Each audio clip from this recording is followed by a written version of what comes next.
ओम साई राम। श्री साई सच्चरित्र अध्याय 34 भाग 4। श्यामा के छोटे भाई की पत्नी भाभी। सावली विहीर के समीप श्यामा के छोटे भाई बापा जी रहते थे। एक बार उनकी पत्नी को गिल्टियों वाला प्लेग हो गया। उसे ज्वर हो आया और उसकी जांघ में प्लेग की 2 गिल्टियां निकल आईं। बापा जी दौड़कर श्यामा के पास आए और सहायता के लिए चलने को कहा। श्यामा भयभीत हो उठे। उन्होंने सदैव की भांति बाबा के पास जाकर उन्हें नमस्कार किया और सहायता के लिए उनसे प्रार्थना की तथा भाई के घर जाने की अनुमति मांगी। बाबा ने कहा कि इतनी रात्रि व्यतीत हो चुकी है, अब इस समय तुम कहाँ जाओगे? केवल ऊदी ही भेज दो। ज्वर और गिल्टी की चिंता क्यों करते हो? भगवान तो अपने पिता और स्वामी है, वह शीघ्र ही स्वस्थ हो जाएगी। अभी मत जाओ, प्रातः काल जाना और शीघ्र ही लौट आना। श्यामा को तो उस मृत संजीवनी ऊदी पर पूर्ण विश्वास था।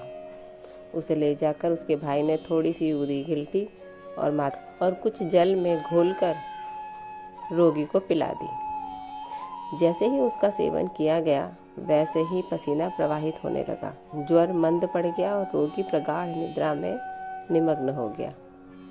दूसरे दिन बापा जी ने अपनी पत्नी को स्वस्थ देखकर बड़ा आश्चर्य प्रकट किया।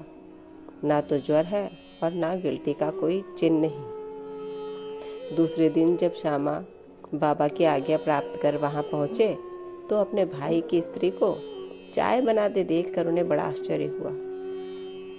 अपने भाई से पूछताछ करने पर उन्हें पता चला कि बाबा की ऊदी ने एक रात्रि में ही रोग को समूल नष्ट कर दिया है।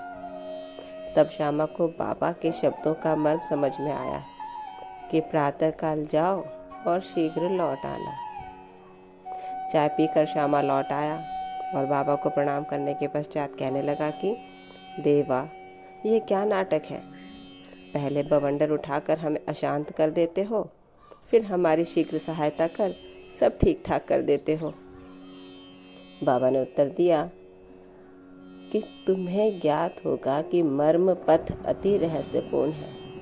यद्यपि मैं कुछ भी नहीं करता, फिर भी लोग मुझे ही कर्मों के लिए दोषी ठहराते हैं।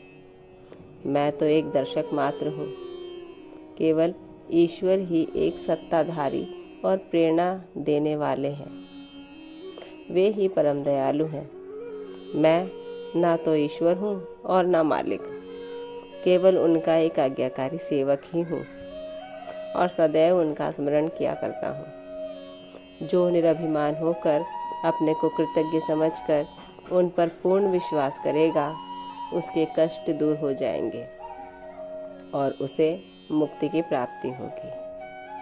ओम साई राम। बाबा ने कभी अपने आप को ईश्वर नहीं कहा, वो स्वयं को केवल ईश्वर का सेवक ही कहा करते थे।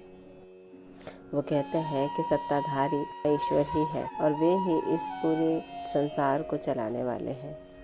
केवल उन्हीं पर पूरी तरह से विश्वास करें और अपने कष्टों से हम दूर हो जाएंगे। इसी के साथ ही अंश यहीं समाप्त होता है। कल अगला भाग 5 में ईरानी कन्या पर अध्ययन होगा। तब तक ओम साई राम।